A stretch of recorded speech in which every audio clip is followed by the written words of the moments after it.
Bienvenue sur Africa 24 dans cette nouvelle édition du QG Weekend. Au sommaire de l'actualité, le procès du Malien Ahmed Al-Faki Al-Mahdi s'est ouvert à La Haye, aux Pays-Bas, ce 22 août. L'accusé risque entre 9 et 11 ans de prison. En attendant le verdict fixé au 27 septembre, les Maliens saluent la tenue d'un tel procès. Hommage à plusieurs anciens dirigeants en Guinée équatoriale. La ville de Diblo accueille actuellement la 5e Assemblée générale du Forum des anciens chefs d'État africains. Et puis, la commission provisoire du dialogue inter-burundais a rendu ses conclusions ce mardi 23 août. Qu'en est-il ressorti? Qu'en pense la classe politique du Burundi? Élément de réponse dans ce journal.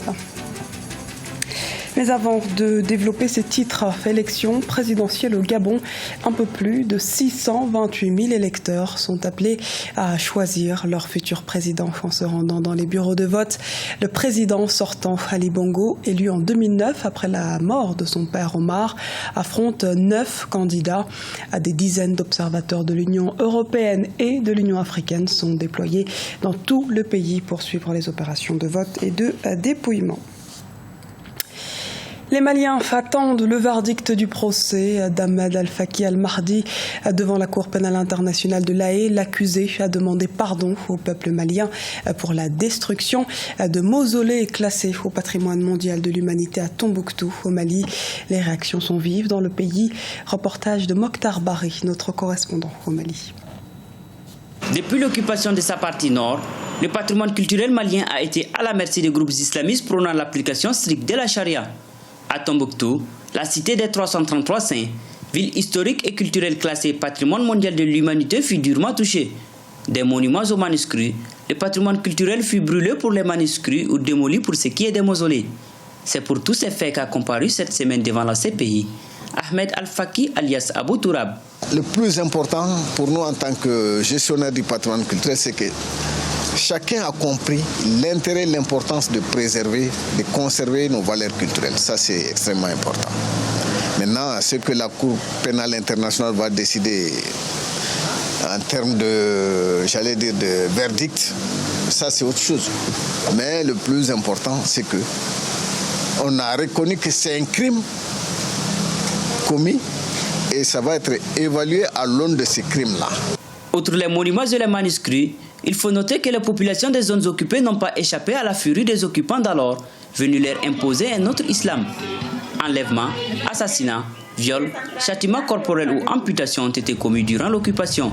Sa repentance à la barre de la Cour pénale internationale est la preuve que les candidats au terrorisme se sont trompés de combat selon des observateurs. Les religieux maliens espèrent que ce procès dissuadera les jeunes qui veulent se mettre sur cette voie. Nous suivons de très près, surtout les musulmans du Mali, nous suivons de très près donc ces jugements de la CPI. Et nous pensons que, nous espérons, Inch'Allah, que la CPI fera un travail dans la transparence, fera en sorte que va donner l'exemple donc à d'autres qui ont l'intention de faire la même chose que celui-là qui est devant la CPI aujourd'hui. Et la CPI va prendre des dispositions pour conseiller aux jeunes qui veulent entamer ce chemin, donc à se ressaisir. Ce procès est salué par de nombreux Maliens. Ceux-ci souhaitent qu'il soit poursuivi également les auteurs des crimes de sang depuis le début de la rébellion en janvier 2012. Le verdict du procès contre Ahmed Al-Faki Al-Mahdi est fixé au 27 septembre 2016. En Tunisie, le gouvernement d'union de Youssef Chahed a obtenu à une large majorité la confiance du Parlement ce vendredi 26 août. Sur les 217 députés de l'Assemblée des représentants du peuple, 167 ont voté en faveur du nouveau cabinet contre 22 contre et 5 abstentions. Ce vote met un terme à près de 3 mois d'intenses tractations. L'équipe de Youssef Chahed, plus jeune Premier ministre de l'histoire moderne du pays, devrait désormais entrer en fonction dans les prochains jours afin de s'atteler en urgence aux nombreux défis économiques, sociaux et sécuritaires de la Tunisie. En Guinée équatoriale, la ville de Diblo accueille actuellement la 5e Assemblée générale du Forum des anciens chefs d'État africains. La cérémonie d'ouverture de ce jeudi 25 août s'est tenue en présence du président équato-guinéen Teodoro Obiang Bazogo, accompagné d'une dizaine d'anciens dirigeants africains. Reportage de Policarpo Edoumassa, notre correspondant en Guinée équatoriale. La consolidation de la paix, la sécurité et la stabilité pour le développement durable, c'est le thème choisi pour la 5e Assemblée générale du Forum des anciens chefs d'État de l'Afrique. Ils sont un peu plus de 10 réunis dans la ville de Djiblo, Guinée équatoriale, pour essayer de discuter sur des sujets qui touchent leur continent. La paix et la sécurité sont les principales questions à l'ordre du jour en Afrique. De part de leurs propositions, ces anciens chefs d'État souhaitent apporter leur contribution au développement économique et social de l'Afrique. L'ordre du jour de la 5e Assemblée générale se concentre sur le programme de la transformation économique et les moyens de consolidation de la paix en Afrique. L'ensemble des anciens chefs d'État ici présents reconnaît que le paysage politique en Afrique a radicalement changé au cours de la dernière décennie. La persistance des conflits a eu des effets néfastes sur le développement économique. En dépit des progrès réalisés, l'agriculture de subsistance reste toujours la principale source de revenus des populations. Avec sa forte population, l'Afrique ne génère que 1,5% des échanges commerciaux internationaux. Les principaux freins au développement du continent sont l'insuffisance des ressources humaines qualifiées, la faible promotion de la technologie ou encore le terrorisme. La paix et la sécurité en Afrique dépendent fondamentalement du système judiciaire de chaque pays. Pour atteindre un développement durable, il est nécessaire de changer de mentalité, aussi bien les dirigeants que les acteurs politiques africains. Le Forum africain des anciens présidents a été créé le 11 janvier 2006 à Maputo, au Mozambique, avec la participation de 27 dirigeants. Le siège de l'organisation se trouve à Pretoria, en Afrique du Sud. La commission provisoire du dialogue inter-burundais a rendu ses conclusions ce mardi 23 août. Il en ressort que la majorité des Burundais serait en faveur de la suppression de la limitation du nombre de mandats présidentiels. Des conclusions critiquées par l'opposition qui dit ne pas avoir été consultée. On fait le point tout de suite avec Olivia Yéré-Dobré. Les Burundais en faveur de la suppression de la limitation du nombre de mandats présidentiels. Ce sont les conclusions rendues par la commission provisoire du dialogue inter-burundais après 6 mois de travail à travers le pays. La grande majorité des participants au dialogue veut que le président de la République puisse exercer plus de 2 mandats. Après 5 ans, le président sortant peut aller se faire élire, battre campagne comme d'autres candidats, autant de fois qu'il veut. Ce mardi 23 août 2016, la commission provisoire du dialogue inter-burundais a également livré les principales idées issues des sessions de dialogue organisées dans le pays. Une commission critiquée par certains opposants qui l'accusent de ne pas être représentative de tous les partis. Vous savez, au Burundi, on fait tout à l'envers.